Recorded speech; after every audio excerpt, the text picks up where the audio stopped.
হরে কৃষ্ণ। জয় শ্রীকৃষ্ণ। বন্ধুরা, আপনারা সব কেমন আছেন? আমরা ভালো আছি। এই যে আজকে রুদ্র অভিষেকের জন্য আমরা এখানে শিব মন্দিরে এসেছি। আমার বাড়ির পাশেই শিব মন্দির, খুব সুন্দর শিব মন্দির। এই যে সবাই মিলে এখানে শিব মন্দিরে আমরা রুদ্র অভিষেকের জন্য এসেছি। আমার সব বান্ধবীরাও এসে আজ রুদ্র অভিষেক হচ্ছে এখানে। পণ্ডিতজি সব রুদ্র অভিষেকের জন্য সকাল থেকে সব আয়োজন করেছিল। আর 3টের থেকে সব রুদ্র অভিষেক রাখা হয়েছে। 3টে থেকে রাত্রি 7টা বেজে যায় এখানে। এর আগেও অনেকবার রুদ্র অভিষেক করা হয়েছে। আমাদের বাড়ির পাশে খুব এই সুন্দর শিব মন্দির। এই দেখুন, বাবা ভোলেনাথের উপর সবাই দুধ দিয়ে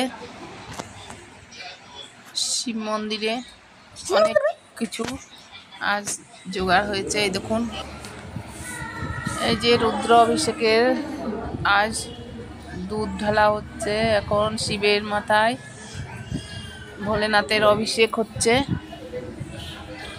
ওম নমঃ শিবায়, ওম নমঃ শিবায়, ওম নমঃ শিবায়, ওম নমঃ শিবায় করে সবাই মিলে আমরা রুদ্র অভিষেকে যোগদান দিয়েছি। আজ খুব ভালো লাগলো এখানে। এখন এই যে যজ্ঞ হচ্ছে, এখানে হাবান হচ্ছে। রুদ্র অভিষেকের পর এখানে সন্ধ্যেবেলায় সব হাবান হচ্ছে।